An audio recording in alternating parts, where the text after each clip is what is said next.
"Your son will struggle," a police officer once said to me at his school. I never imagined those words would haunt me for decades. Today, I'm going to tell you something I never thought I'd share. A story that broke me before it rebuilt me. So, if you're ready for some raw truth and a journey of redemption, hit subscribe and stick around. This story needs to reach someone out there who feels invisible, who gives everything and gets nothing back. Your support helps me share these words with others who need to hear them. I'm standing in my kitchen now, the same kitchen where I've made thousands of meals for people who barely remember to say thank you. The morning light filters through the curtains I sewed myself 20 years ago, back when I still believed hard work and sacrifice would earn me love. My hands shake slightly as I pour my coffee, not from age, though I'm 72 now, but from exhaustion that goes bone deep. The kind of tired that sleep doesn't fix. My name is Margaret Henderson, and I raised my son David in a small apartment in Chicago before we could afford anything better. I wore the same 3 dresses for 5 years so he could have new shoes for school. I worked double shifts at the diner on Roosevelt Road, came home smelling of grease and coffee, and still managed to help him with his homework until midnight. When other mothers talked about their spa days and book clubs, I nodded along, pretending I knew what leisure felt like. That police officer's words came during the worst year of David's adolescence. He was 15, angry at the world, getting into fights at school. I sat in that principal's office with fluorescent lights buzzing overhead, my waitress uniform still on because I'd rushed straight from my shift. The officer looked at me with something like pity and said, "Ma'am, I've seen a lot of kids like your son.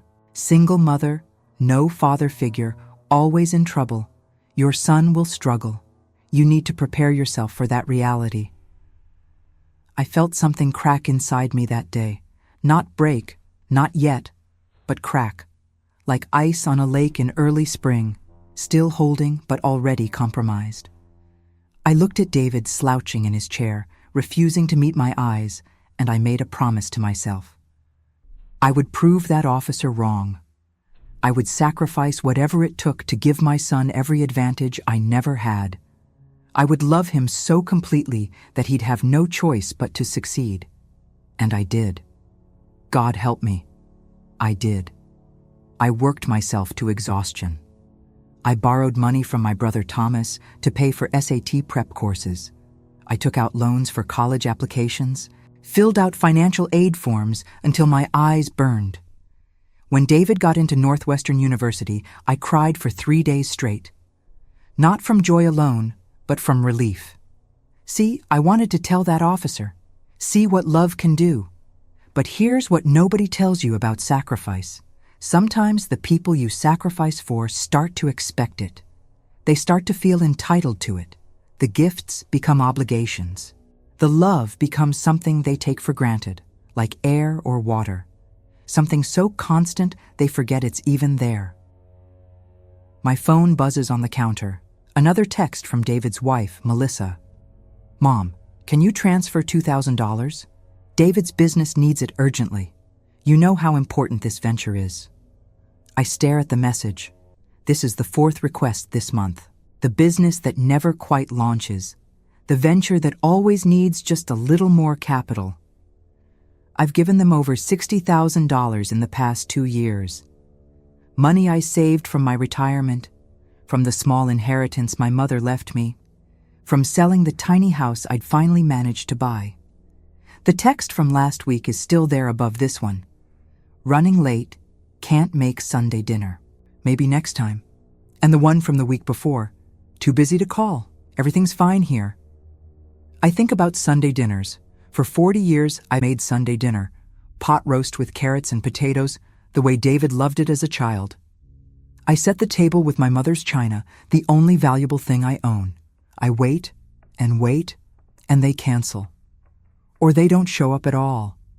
Or they show up an hour late, spend 20 minutes on their phones, eat quickly, and leave.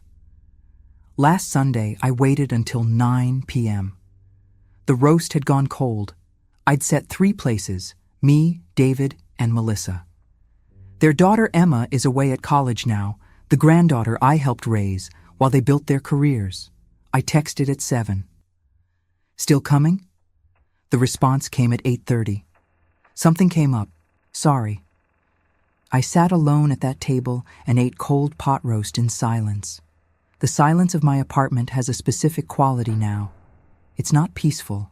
It's hollow. It echoes. I walk to my bedroom and open the drawer where I keep the photographs. There's David at 5 years old, gap-toothed and grinning, holding up a drawing he made me at school. Best mom ever, it says in crayon. There's David at his high school graduation, my arm around him, both of us beaming. There's David on his wedding day, looking at Melissa like she hung the moon. I'm in the background of that photo, blurry, slightly out of frame. When did I become background noise in my own son's life? I remember the exact moment I realized something was wrong. It was 6 months ago, at a family gathering my brother Thomas hosted.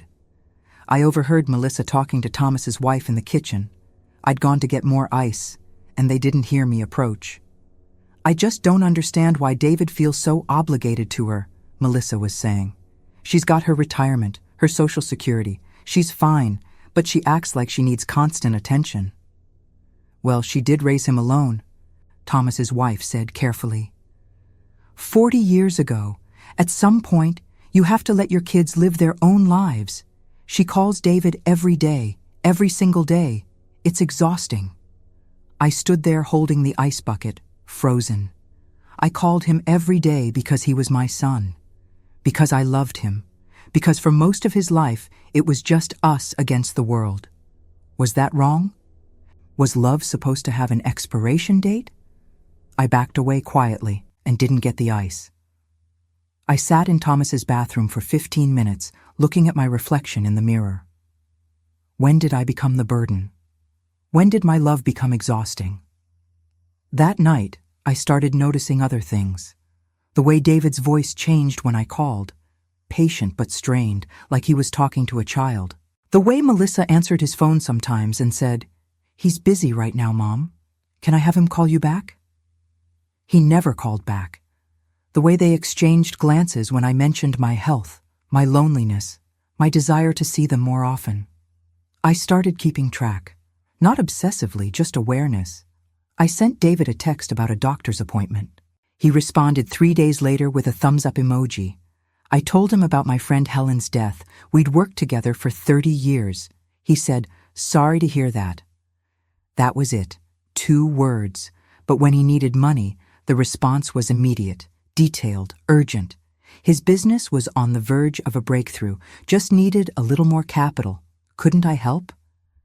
After everything he'd accomplished, didn't I want to see him succeed even more? And I gave it, every time. Because that crack from the principal's office had never fully healed. Because I still heard that officer's voice. Your son will struggle. Because proving him wrong had become my entire identity. Here's something nobody tells you about being a parent. You can do everything right and still end up alone. You can sacrifice your youth, your health, your dreams, your bank account, and it still might not be enough. Love doesn't come with receipts or guarantees. You can't deposit it in a bank and expect interest. I'm tired. Not the kind of tired that sleep fixes, but the kind that settles into your bones like winter cold. I'm tired of being needed only when money is required. Tired of being forgotten until they need something. Tired of Sunday dinners for one.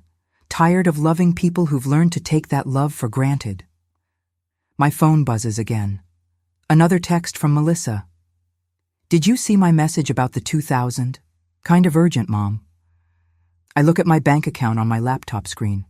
There's $18,000 left, my entire safety net. The money I saved in case I got sick, in case I needed help someday, in case the world became too much and I needed to pay for care.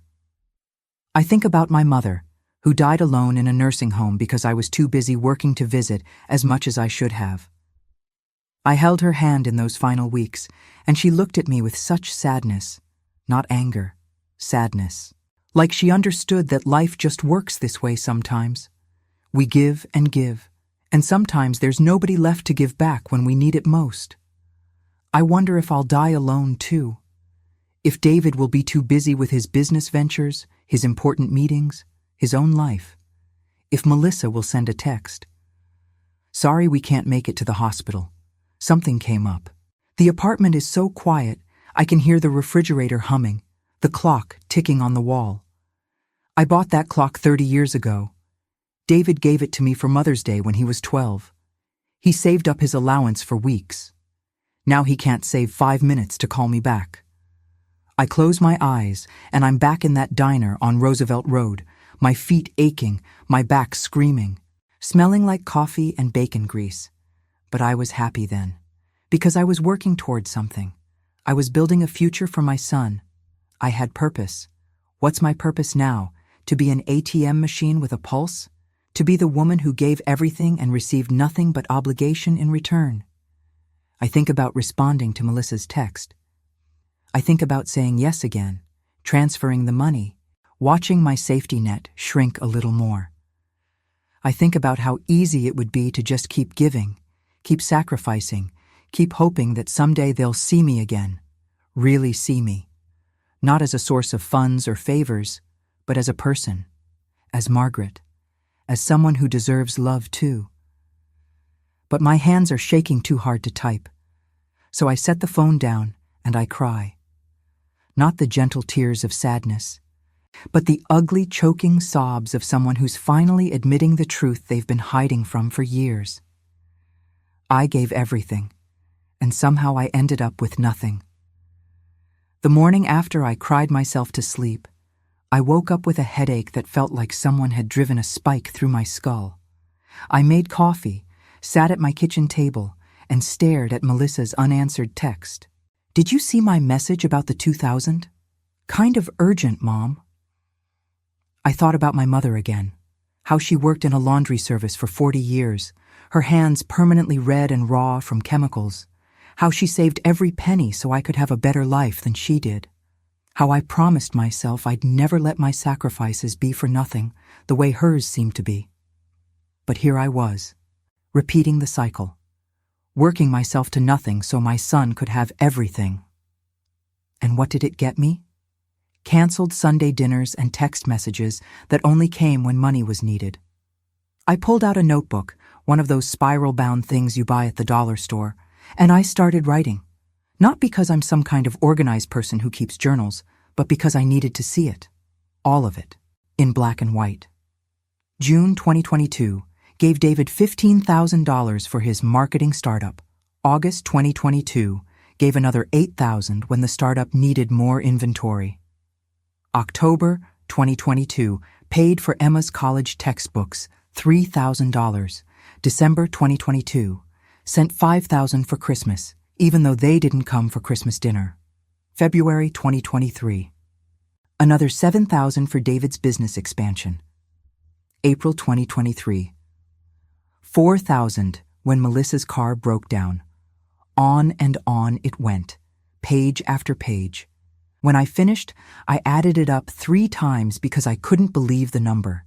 $73,000. In less than 2 years, I'd given them $73,000. My hands were shaking again. But this time, it wasn't from exhaustion. It was from rage. Pure, clean rage. The kind I'd suppressed for so long I'd forgotten it existed. I called my brother Thomas. He answered on the 4th ring, sounding distracted. "Hey, Maggie, what's up?" "I need to talk to you about David," I said. "Oh God, what's he done now? More money trouble?" I paused. "What do you mean, more money trouble?" Thomas sighed. "Come on, Maggie. Everyone knows he's been bleeding you dry. We've all been talking about it." Everyone. They'd all been talking about it. My family had watched me get used and drained, and nobody said a word to me. Nobody pulled me aside and said, "Margaret, do you realize what's happening?" "Why didn't you tell me?" I asked, my voice barely above a whisper. "Tell you what?" "That your son's a manipulative leech?" How do you tell someone that about their own kid? Besides, you wouldn't have listened. You never listen when it comes to David. He was right. I wouldn't have listened. Because David was my success story, my proof that love and sacrifice could overcome any obstacle. He was the answer I gave to that police officer's prediction. But what if the officer was right for the wrong reasons? What if David struggled not because he lacked opportunity or support, but because he never learned to stand on his own? What if I'd crippled him with my generosity? I hung up on Thomas without saying goodbye. Then I did something I hadn't done in decades. I called in sick to my part-time job at the library. I'd taken that job after retirement because I couldn't stand the silence of my apartment, but also because I needed the extra money that I then gave to David. I spent the entire day going through documents, bank statements, loan papers, emails, text messages. I created a timeline of every request, every urgent need, every promise that this would be the last time. There was a pattern I'd been too close to see. David only called when he wanted something. The conversation always started the same way. "Hey, Mom, how are you?" As if he cared. Then, 5 minutes in, the real reason for the call. So, I hate to ask, but I found emails where he'd promised to pay me back. Just until the business takes off. As soon as we get our tax return. Next month for sure. There were 17 such promises. Not one had been kept. I found text exchanges where I'd tried to talk about my life, my health issues, my loneliness, my fears, and his responses were always the same. Brief, dismissive, changing the subject. "That's tough, Mom. Hey, speaking of which, I wanted to ask you about..." Everything led back to money. Everything led back to what I could do for him. I thought about Melissa's text again. $2,000. Urgent. I picked up my phone and typed, "What's this money for specifically?" The response came within minutes. "David's business needs new computer equipment. The old stuff is slowing everything down. This is really important, Mom. This could be the thing that finally makes the business profitable." I'd heard that before. The thing that would finally make it profitable. The breakthrough that was just around the corner. The investment that would pay off any day now. I typed, "How much has the business made so far?" The 3 dots appeared, disappeared, appeared again. Finally, it's not about how much it's made yet. It's about positioning for future growth. You wouldn't understand the business model. I wouldn't understand. I, who'd managed a household budget on a waitress's salary for decades. I, who'd put a kid through college on loans and determination. I wouldn't understand. I typed, "I'm not sending the money." The dots appeared immediately. Then my phone rang. David. I stared at his name on the screen. When was the last time he'd actually called me? Not to ask for something, but just to talk? I couldn't remember. I answered. "Hello. Mom, what's going on?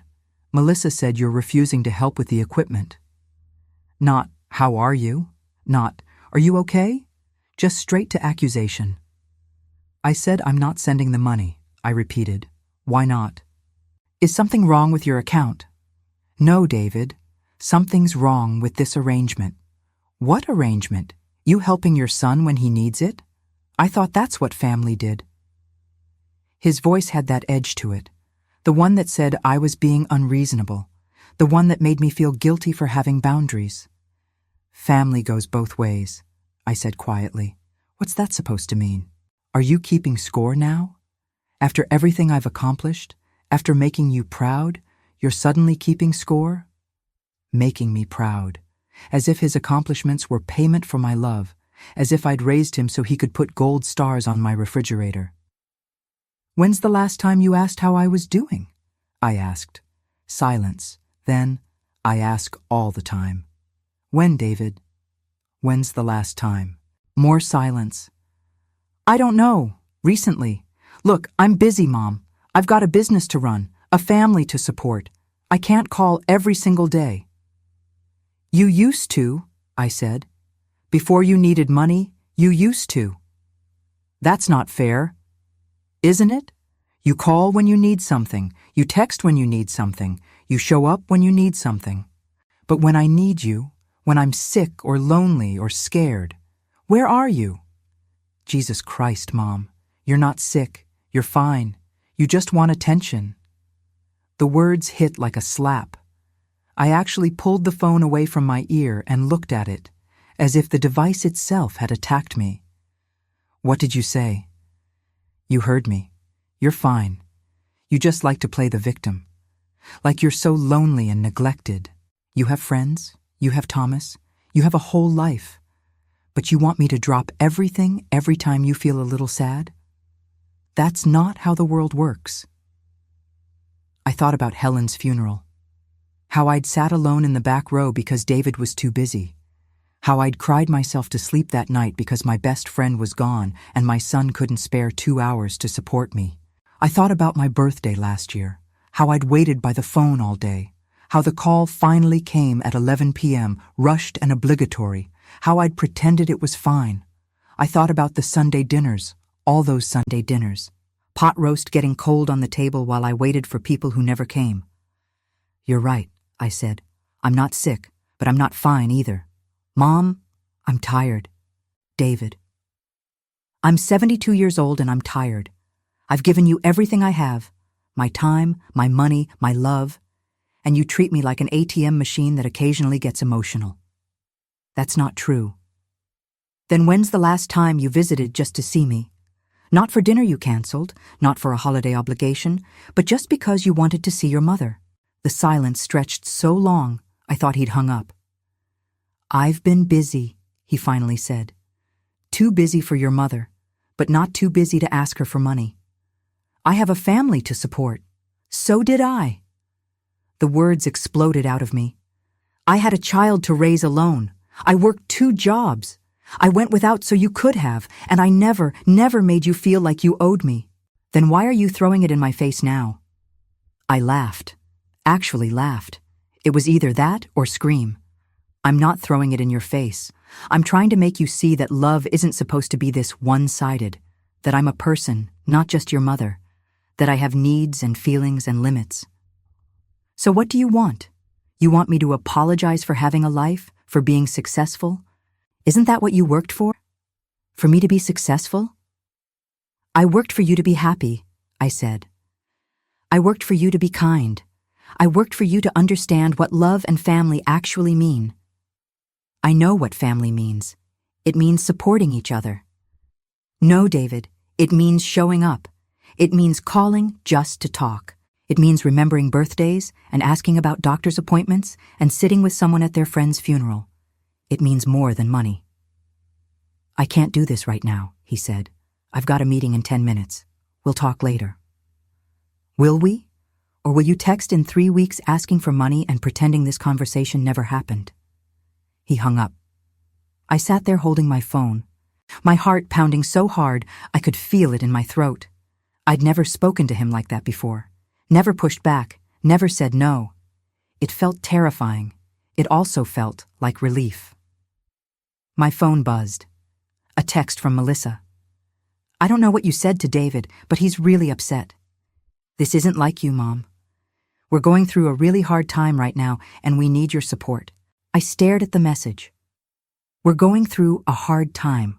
As if I wasn't. As if my hard times didn't count because I was old and supposed to be strong enough to handle everything alone. I didn't respond. That night, I couldn't sleep. I kept replaying the conversation with David, analyzing every word, wondering if I'd been too harsh. But then I'd remember his voice when he said, "You just want attention." The dismissiveness, the contempt. When did my son start treating me with contempt? I got up at 3 a.m. and went to my computer. I started researching. I typed in elder financial abuse, and the results made me feel sick. According to the National Council on Aging, financial exploitation of the elderly is the most common form of elder abuse. Family members are the perpetrators in 90% of cases. The estimated annual loss by victims is over $9 billion. I wasn't just being taken advantage of. I was being abused. The word felt too big, too dramatic for my situation. Abuse was violent. Abuse was obvious, wasn't it? But as I read article after article, I saw my story reflected back at me. Adult children who manipulate elderly parents for money, who isolate them from other family members, who make them feel guilty for having needs, who promise to pay back loans that never get repaid. There was a checklist for identifying financial abuse. I went through it. Has someone taken money or property without permission? Yes. David had my debit card for emergencies. Does someone pressure you for money? Yes. Urgent requests.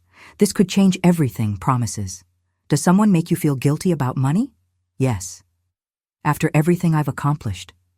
Don't you want to see me succeed? Has someone isolated you from other family members? Not directly, but when was the last time I saw Thomas? Or my cousin Marie? I'd stopped going to family events because David always needed money around those times, and I was embarrassed. Do you feel afraid to say no? Yes. God, yes. I scored 8 out of 10 on the abuse checklist. I closed my laptop and went to the bathroom. I looked at myself in the mirror. Really looked. I'd lost weight I couldn't afford to lose. My hair had gone completely white in the past 2 years. There were new lines around my mouth, deep grooves of worry and stress. I looked like my mother did before she died, worn down, used up.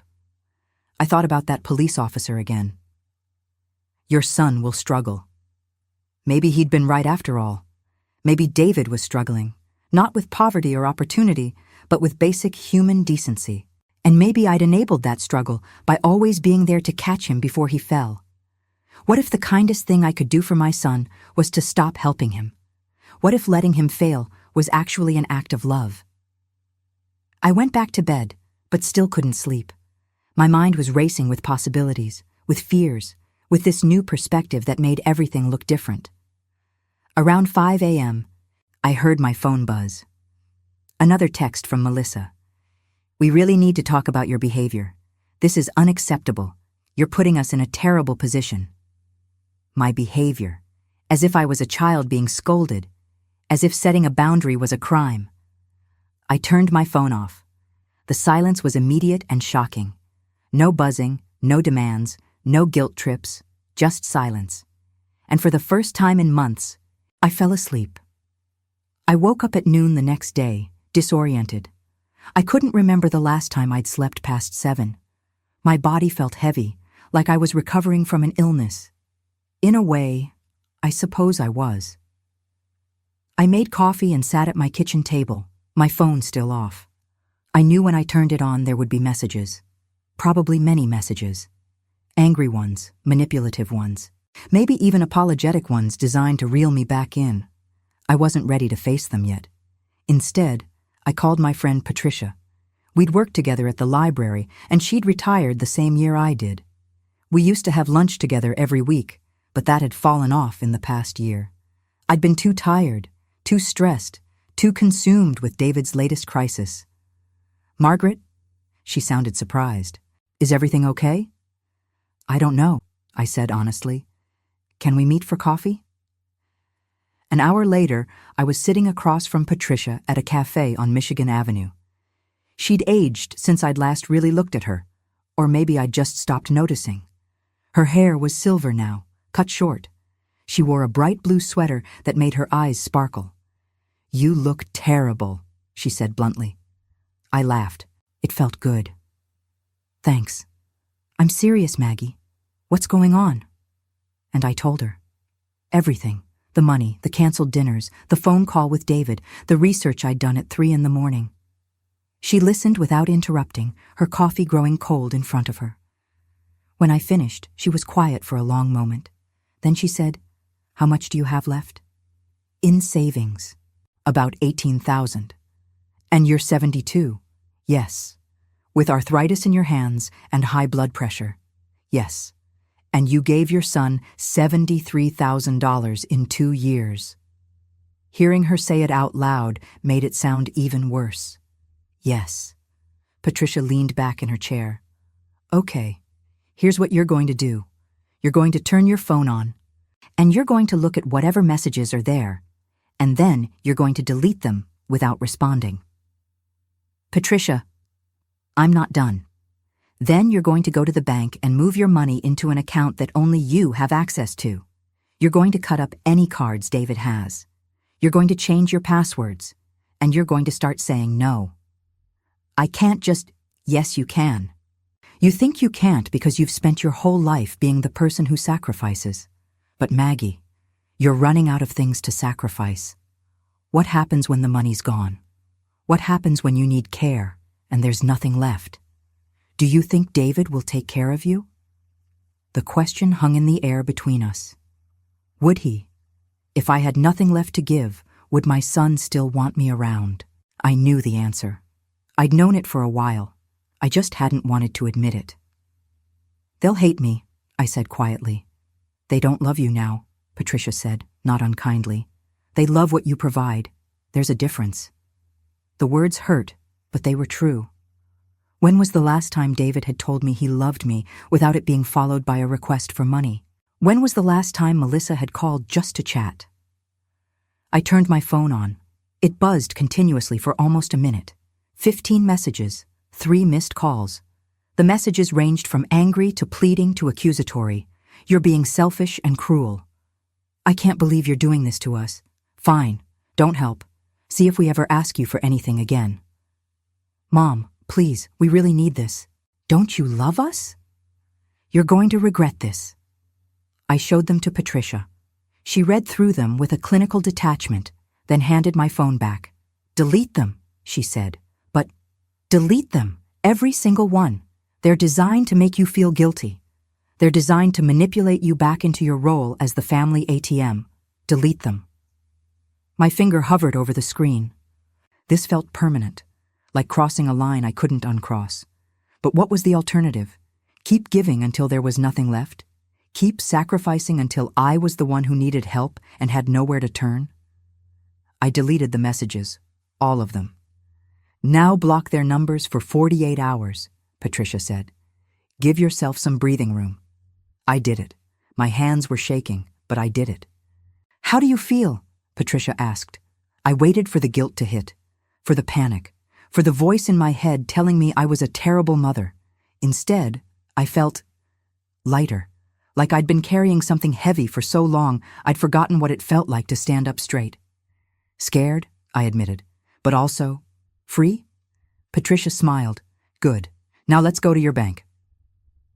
At the bank, I opened a new savings account with only my name on it. I transferred all but $2,000 from my old account, enough to cover a month's expenses if David or Melissa tried to access what was left. I ordered new debit cards and canceled the old ones. The bank officer who helped me was a young woman, maybe 30. She processed everything with professional efficiency until I mentioned I was doing this because my son had been taking advantage of me. Her professional mask slipped. My grandmother went through something similar, she said quietly, with her daughter, my mother. She paused.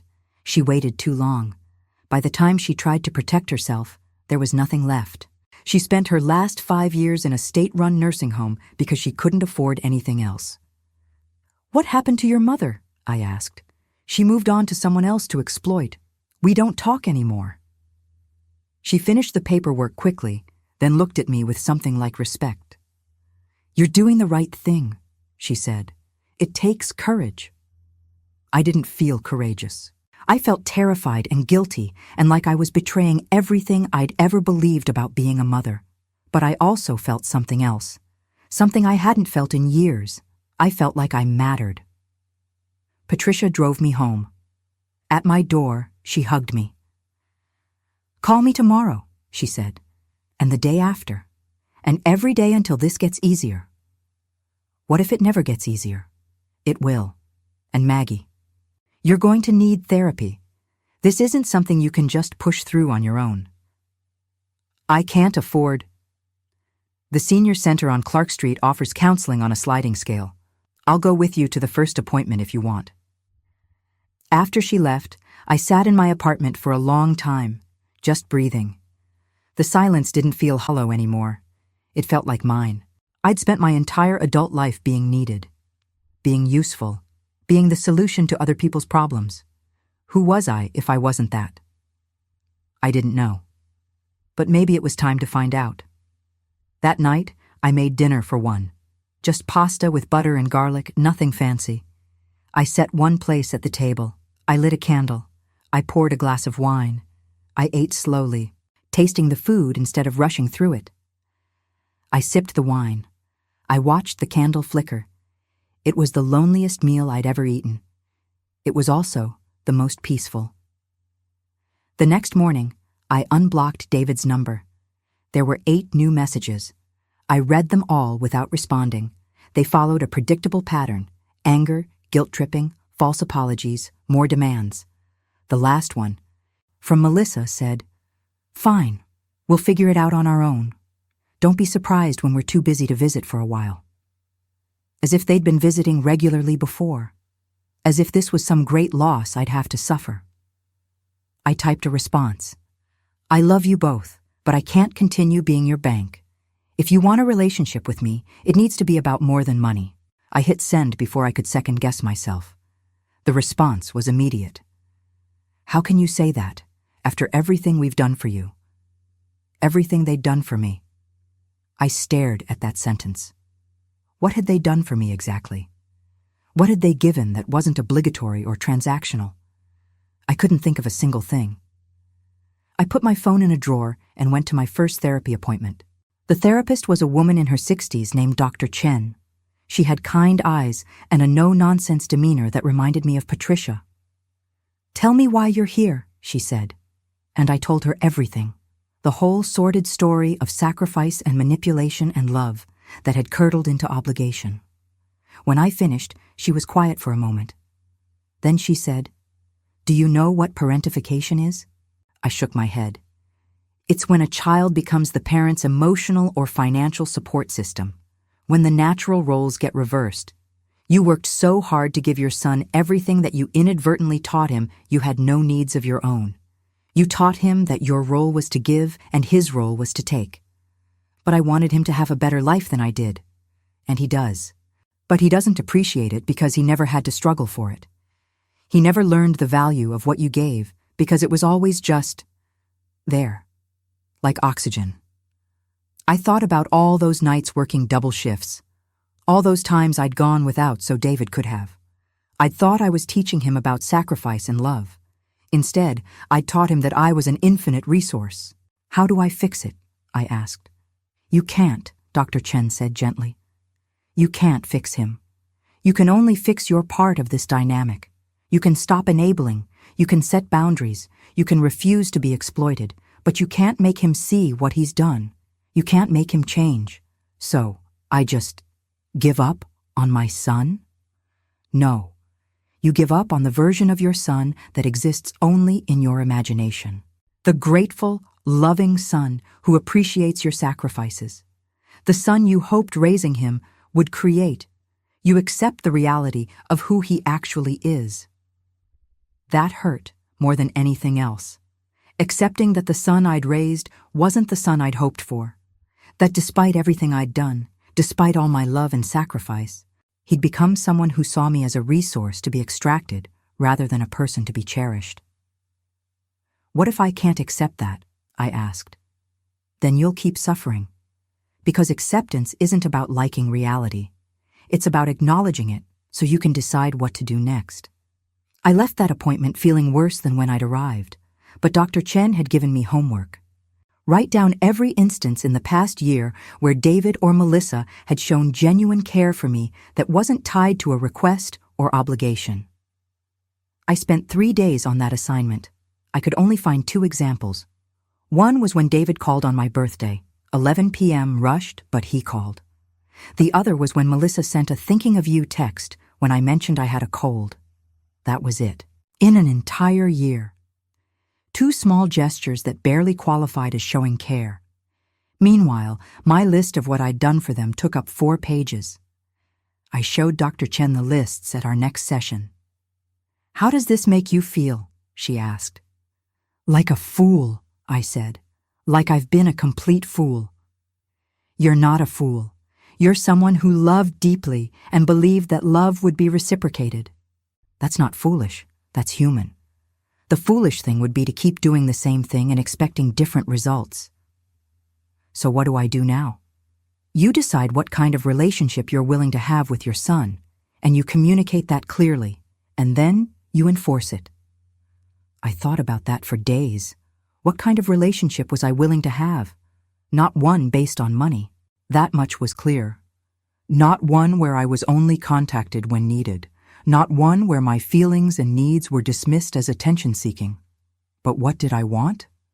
What would a healthy relationship with David even look like at this point? I made another list. What I wanted. Regular contact that wasn't about money, genuine interest in my life, respect for my boundaries, acknowledgement of what I'd given without it being held against me, time together that wasn't obligatory, to feel loved, not just needed. It seemed like such a small list, such basic requests. These were things I'd given him freely for decades. Why did asking for them in return feel so impossible? 3 weeks had passed since I'd cut off the money. David had called twice, both times to talk about our relationship. Both times, within 5 minutes, he'd steered the conversation toward his financial struggles and how hurt he was that I wouldn't help. I'd ended both calls. Then came the email. Long, detailed, full of pain and accusation.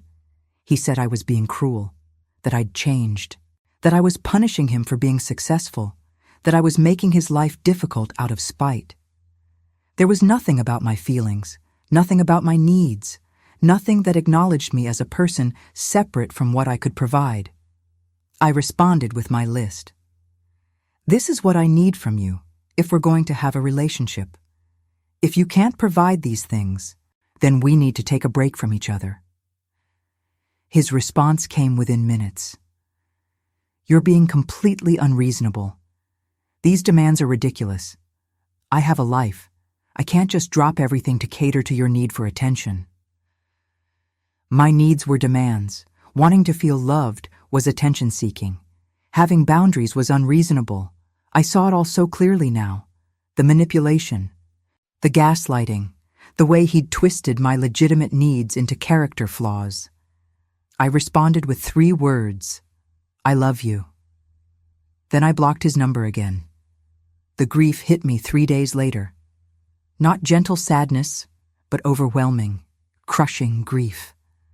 I woke up sobbing and couldn't stop. I called Patricia and she came over immediately. I've lost my son, I said through tears. I've lost him. You didn't lose him, honey.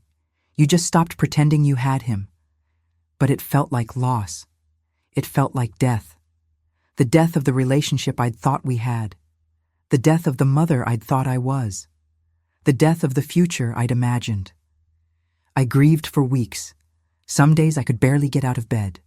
Some days I was angry, furious at David, at Melissa, at myself for taking so long to see the truth. Some days I bargained with myself. Maybe if I just helped one more time, maybe if I just compromised a little, maybe if I was less demanding. Dr. Chen walked me through all of it. This is normal, she said. You're mourning. Let yourself mourn. Slowly, so slowly I barely noticed at first, the grief began to lift. Not disappear, I don't think it ever fully disappeared, but lift enough that I could breathe. And underneath the grief, I found something unexpected. I found myself. Not Margaret the mother, not Margaret the sacrifice, not Margaret the endless well of resources, just Margaret. I started doing things I'd always wanted to do, but never had time for. I joined a book club at the library. I took a watercolor class at the senior center. I volunteered at a food bank on Tuesday mornings. I made friends, real friends, people who called just to talk, who remembered my birthday, who checked on me when I was sick, people who valued me for who I was, not what I could provide. I discovered I was funny. I'd forgotten that about myself. I made people laugh with my dry observations about life. I had opinions about books and movies and politics. I had interests beyond my son's problems. I existed outside of being someone's mother. It was terrifying and liberating in equal measure. 5 months after I'd cut off the money, I got a call from Emma, my granddaughter. She was home from college for summer break. Grandma? Her voice was hesitant. Can we talk? My heart clenched. Was this another manipulation? Another attempt to get me to resume my role as family bank? Of course, I said carefully. I heard what happened, with Dad and the money and everything. Your father told you his version, I assume. He did. And then I started paying attention, really paying attention. And Grandma, I'm so sorry. I sat down heavily. What? I'm sorry. I didn't realize what was happening. I didn't see how they were treating you. But now I do, and it's not okay. None of it is okay. I started crying. I couldn't help it.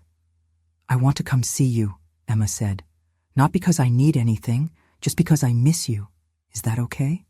Yes, I whispered. Yes, that's okay. She came the next day. We sat in my kitchen and drank tea and talked for hours. Really talked. She told me about college, about her boyfriend, about her fears and dreams. I told her about my watercolor class and book club and the friends I'd made. At one point, she said, Dad and Mom are really angry with you. I know. They say you're being selfish. I know. But you're not. You're just taking care of yourself. Finally. I looked at this young woman I'd helped raise. 20 years old, thoughtful and kind in ways her father had never been. Maybe something I'd taught had stuck after all, just not in the person I'd expected. Your dad called me recently, Emma said. He wanted me to talk to you about reconsidering, about helping with the business again. My heart sank. What did you say? I said no. I told him he needed to figure out his own problems and stop exploiting his mother.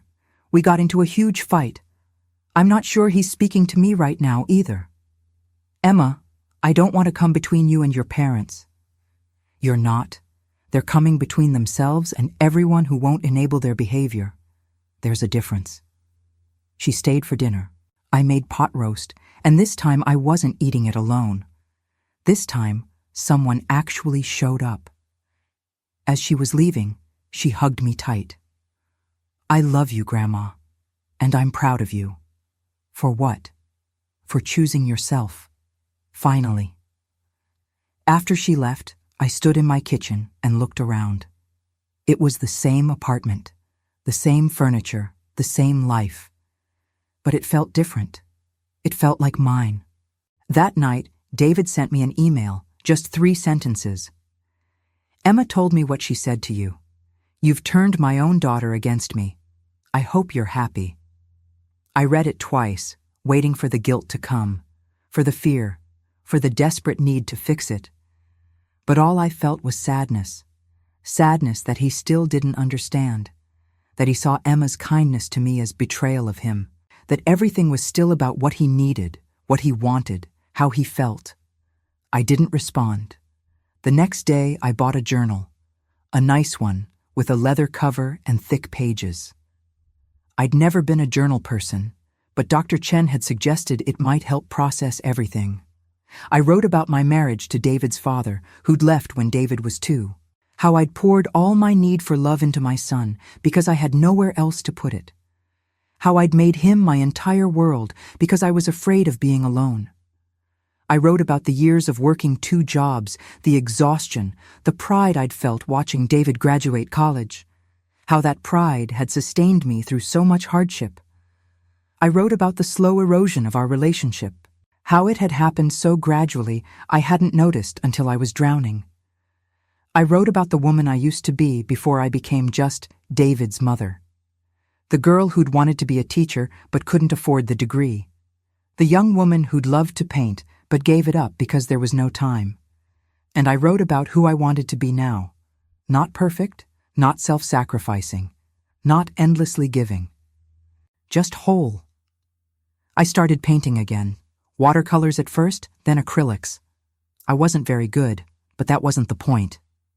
The point was the feel of the brush in my hand, the colors spreading across paper, the complete absorption in something that had nothing to do with anyone but me. I painted my kitchen. I painted the view from my window. I painted my hands, aged and arthritic, but still capable of creating beauty. Patricia saw my paintings and insisted I show them at the senior center's art show. I protested. They weren't good enough. I wasn't a real artist. People would laugh. But she wouldn't let it go. So I submitted 3 paintings. They all sold. Not for much, $50 each, but they sold. People looked at my work and wanted it in their homes. People saw value in something I'd created. I cried in the bathroom of the senior center for 10 minutes. Then I went back out and painted more. 6 months after cutting off the money, I got a letter from David. An actual letter, handwritten on nice stationery. "Dear Mom," it began, "I've been doing a lot of thinking." He talked about how hurt he was, how he didn't understand why I'd changed, how he'd always thought we had a good relationship. He didn't apologize, not really, but he said he wanted to try to rebuild what we'd had. There was no mention of money, no requests, just a desire to work on our relationship. I read the letter 3 times. Part of me wanted to believe it, wanted to think that maybe, finally, he understood. But the letter was all about him, his hurt, his confusion, his desire to rebuild. There was nothing about my hurt, nothing acknowledging what he'd done, nothing that showed real understanding of why I'd set boundaries in the first place. I showed it to Dr. Chen. "What do you think it means?" she asked. "I think it means the money has dried up from other sources and he's trying a different approach. Do you want to respond?" I thought about it for a long time. I don't know. Part of me still hopes. But hope feels dangerous now, like a trap. Hope isn't dangerous. False hope is. Hope based on who you wish he was rather than who he actually is. I wrote back, a short letter. "Dear David, I'm glad you want to work on our relationship. Here's what that looks like for me. Regular contact that isn't about money or favors. Genuine interest in my life. Respect for my boundaries. If you're willing to start there, we can talk. Love, Mom." His response came 2 weeks later. Another letter. He was willing to try. We could have dinner, talk things through. But then, in the last paragraph, "Of course, it would be easier to rebuild trust if you'd help with this one urgent business expense. Think of it as an investment in our future relationship." There it was, the real reason for the letter, for the olive branch. He wasn't sorry. He wasn't trying to change. He was just trying a different manipulation tactic. I didn't cry this time. I didn't even feel angry. I just felt done. I wrote one final letter. "David, I love you. I will always love you. But I can't have a relationship with someone who only values me for what I can provide. When you're ready to see me as a person with my own needs and worth, I'm here. Until then, I need to protect myself. I hope someday you understand. Love always, Mom." I mailed it, and then I let go. Not of David. I don't think a mother ever truly lets go of her child, but of the fantasy, of the hope that he would change, of the belief that if I just loved him enough, sacrificed enough, gave enough, he would finally love me back the way I needed. I let go of that version of the story, and I started writing a new one. A year after I'd first said no to David, I was sitting in my apartment surrounded by paintings. The walls were covered with my work, amateur, imperfect, but mine. The kitchen table where I'd eaten so many lonely Sunday dinners now had art supplies spread across it. Emma visited regularly.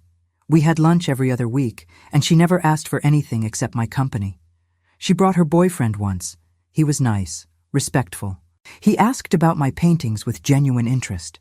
Patricia and I took a painting class together every Thursday. We'd gotten pretty good. Not professional, but good enough that the teacher had asked if we wanted to display our work at a local cafe. My phone rang. It was a number I didn't recognize with a Chicago area code. "Is this Margaret Henderson?" A woman's voice, official sounding. My heart jumped. Was something wrong? Was David okay? "Yes, this is she." "This is Jennifer Carter from Sacred Heart Hospital.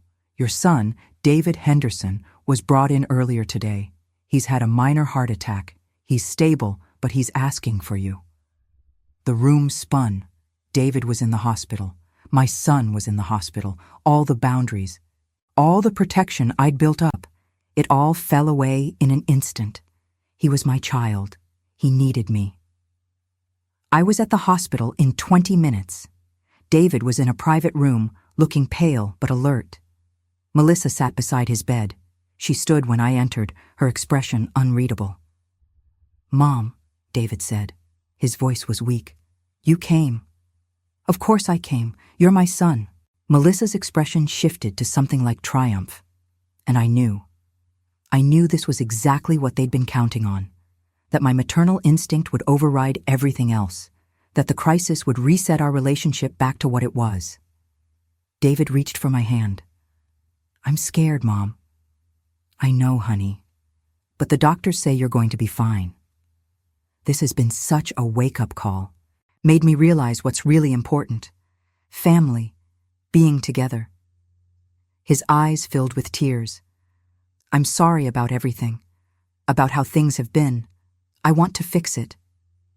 Every fiber of my being wanted to believe him, wanted to comfort him, reassure him, promise that everything would be okay now. But I'd learned to listen to the part of me that noticed patterns. And I noticed that Melissa was watching me like a hawk. That despite the tears, David's hand wasn't trembling. That his hospital room was full of expensive equipment that suggested a much more serious condition than minor heart attack. "I'm glad you're okay," I said gently, pulling my hand back. "And I'm glad this has made you think about family." His expression flickered, just for a second. Confusion, then calculation. "The thing is, Mom, this is going to be expensive. The hospital bills, the follow-up care. I'll need to take time off work. The business can't afford—" And there it was, not even an hour into his health crisis, and we were already talking about money. "David," I said softly, "what exactly did the doctors say about your condition?" Melissa jumped in. "They said it was serious, that he needs to reduce stress, that money worries could literally kill him." I looked at my son, really looked at him. He wouldn't meet my eyes. "I'd like to speak to your doctor," I said. "That's not necessary," Melissa said quickly. "We're handling it." "I'd still like to speak to the doctor." I went to the nurse's station, asked to speak with David's attending physician. 5 minutes later, a young doctor came out. "Mrs. Henderson, I'm Dr. Patel. Your son is very fortunate. He had a mild cardiac event. We've put him on medication and he'll need to make some lifestyle changes. Diet, exercise, stress management. But he's going to be fine. He won't need expensive follow-up care. Just regular checkups with his primary care physician. Standard stuff for someone his age. And he can return to work? In a week or two, yes." I thanked the doctor and went back to David's room. Melissa was on her phone. David was watching TV, looking significantly less pale and weak than when I'd arrived. "The doctor says you're going to be fine," I said. "Well, yes. But... and that you'll be back to work in 2 weeks. The thing is, Mom, no." The word came out firm and clear. "No, David, I came because you're my son and I love you. I will always love you. But I won't be manipulated, not even by a hospital bed." Melissa stood up. "How dare you? Your son almost died and you're accusing him of manipulation. He had a mild cardiac event that requires medication and lifestyle changes. The same thing happens to thousands of people his age. It's serious, yes. It's a wake-up call, absolutely. But it's not a reason for me to resume funding your lifestyle." David's face went red. "I can't believe this. I'm lying here in a hospital and I'm protecting myself," I said. "Just like you've been protecting yourself all along. The difference is, you're my son and I actually do care about your well-being. I'm genuinely glad you're okay, but this doesn't change the boundaries I've set." I pulled a piece of paper from my purse. I'd been carrying it for months, just in case. It was a list of resources: cardiac rehabilitation programs covered by insurance, support groups for heart attack survivors, financial counseling services. "Here," I said, setting it on his bedside table. "These are resources that can actually help you, free or low cost. If you need support figuring out how to access them, I'm happy to help with that, but I won't be writing checks. I kissed his forehead. He jerked away from me. I hope you feel better soon, I said. And I hope you mean it about family being important, because family isn't just about showing up in crisis. It's about showing up, period. I left before either of them could respond. In the elevator, I started shaking. My hands, my whole body. I'd done it. I'd held my boundary even in the worst possible circumstance, even when every instinct screamed at me to give in. I sat in my car in the hospital parking lot and cried. Not from guilt or regret, from relief, from pride, from the realization that I'd actually changed, that I was different now in ways that went beyond surface decisions. I was strong in a way I'd never been before. That evening, Emma called. I heard about Dad. Are you okay? How did you hear? Melissa posted on Facebook. Made it sound like he was dying and you refused to help. Of course she did. I'm okay, I said. It was hard, but I'm okay. I'm proud of you, Grandma. Those words, the same words she'd said months ago. But they meant more now because I'd been tested. I'd faced the worst-case scenario and I hadn't broken. Thank you, sweetheart. For what it's worth, I called Dad. He admitted the heart attack was minor, that the doctors said he'd be fine, but he thought if he played it up, you'd... Well, come running with my checkbook? Yeah. I closed my eyes. Part of me had hoped I was wrong, that maybe this time it really was about wanting me, not wanting my money. I'm sorry, Grandma. I'm sorry he's like this. Me too, honey. Me too. After we hung up, I sat in my apartment, my peaceful, paint-covered, boundary-protected apartment, and I realized something. I was happier now than I'd been in decades.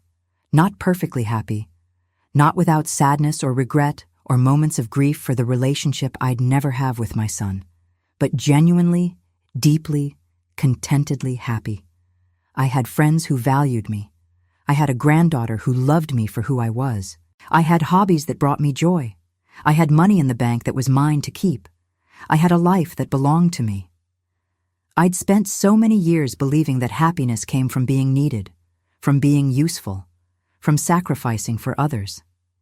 But I'd been wrong. Happiness came from being whole. 2 months later, I got another call from Sacred Heart Hospital. Different number, different situation. Thomas had a stroke. I rushed to the hospital, my heart pounding. Thomas and I had grown closer since I'd set boundaries with David. We had coffee every week now. Talked about our mother, our childhood, the ways we'd both sacrificed ourselves for people who didn't appreciate it. He was in ICU when I arrived. The doctor said it was serious, but he'd likely survive. He'd need rehabilitation. Probably some home care for a while. His wife Janet looked exhausted. We're going to need help, she said. The rehab facility costs money. The home modifications he'll need. I can't do this alone. I felt the old familiar pull, the need to jump in, to solve problems, to sacrifice myself to make things better. But I'd learned something in the past year. I can help, I said, but not with money. Janet's face fell. I can visit him during rehab. I can research resources and programs. I can help you navigate the system. I can be there for emotional support. But I can't fund this. I don't have the resources, and even if I did, I need to protect what I have left. I waited for the anger, for the guilt trip, for the accusations of selfishness. Instead, Janet nodded slowly. That's fair. Actually, that might be more helpful than money. I don't know how to navigate any of this. We spent the next 3 hours researching together. We found programs, resources, insurance coverage Thomas didn't know he had, support groups for stroke survivors and their families.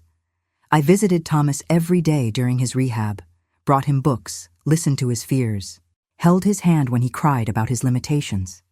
I gave him what I could give without depleting myself, and it was enough. It was more than enough. One afternoon, as I was leaving the rehab facility, I ran into David in the parking lot. Pure coincidence. He looked shocked to see me. Mom, what are you doing here?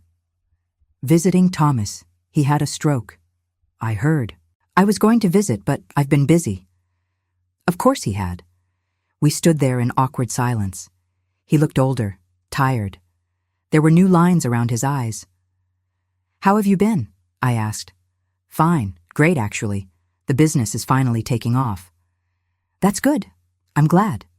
More silence. Look, Mom, about what happened at the hospital. It's okay, David. I understand. I wasn't trying to manipulate you. I was scared. I thought if you saw how serious it was, you'd... I don't know. Care, I guess. The words hit me like a punch. I do care. I've always cared. But caring doesn't mean I have to bankrupt myself to prove it. I know that now. Melissa and I have been in therapy, working through some things. That's good. Really good.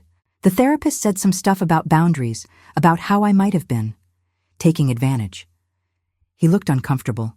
I didn't see it that way at the time, but looking back, maybe I did. It wasn't a real apology. It wasn't full accountability, but it was more than I'd ever gotten before.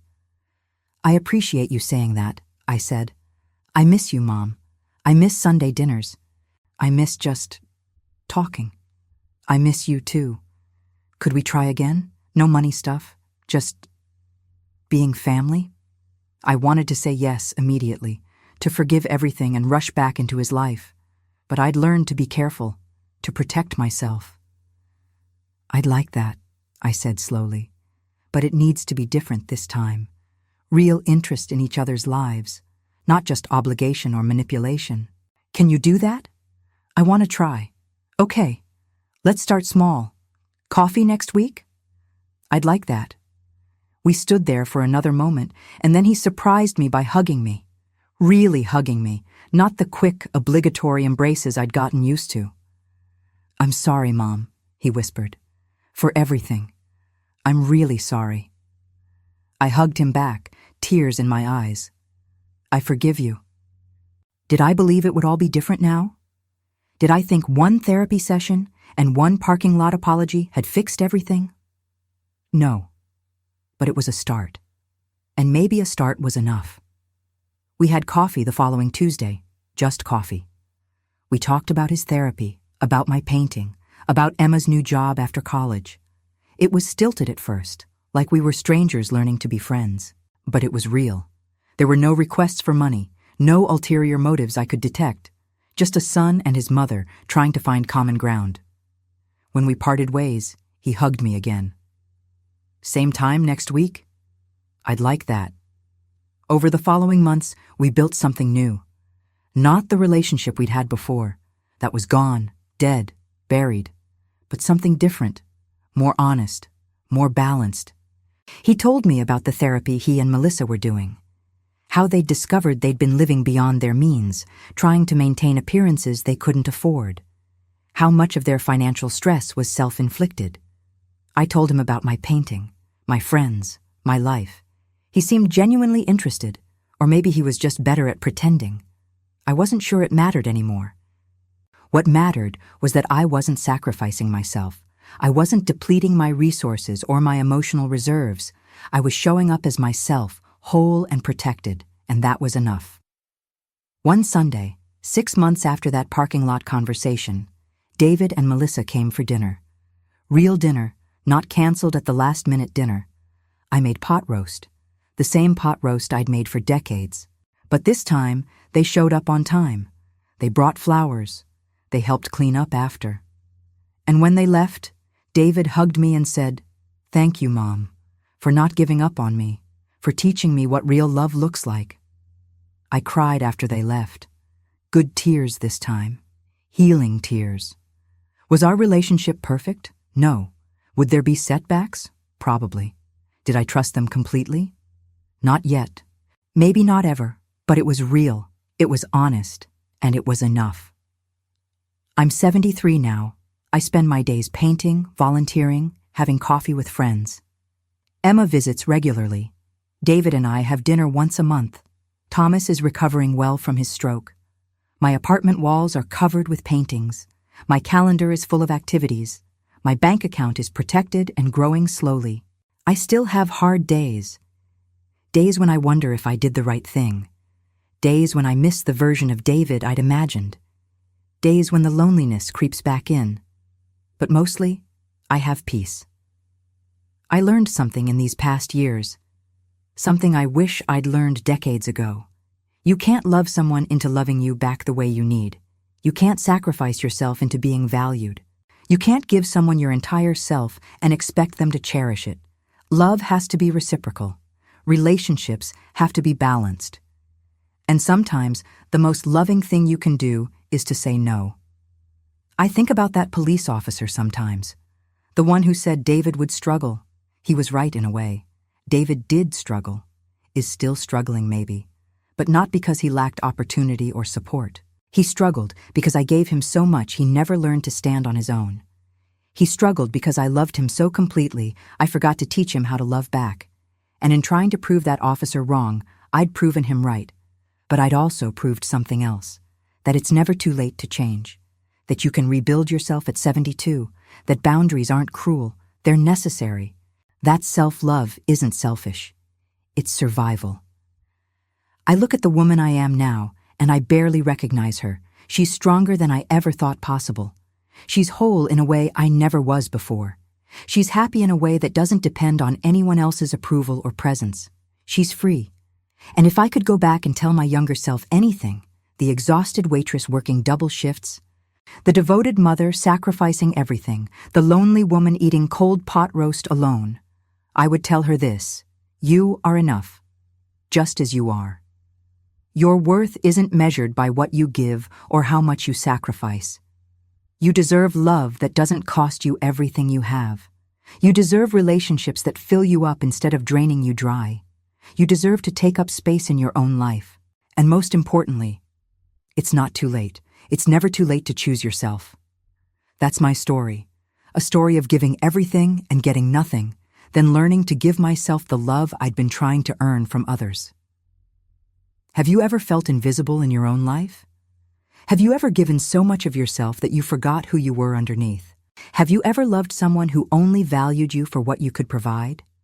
Tell me in the comments. Share your story. You're not alone in this. And if this story resonated with you, if you saw yourself in my struggles or my healing, please hit that like button and subscribe. These stories need to reach people who feel as alone and used as I once did. People who need to know that change is possible. That freedom is possible. That happiness is possible. You deserve more than crumbs of affection from people you give your whole heart to. You deserve real love, real respect, real reciprocity. And if you're not getting that, maybe it's time to choose yourself instead.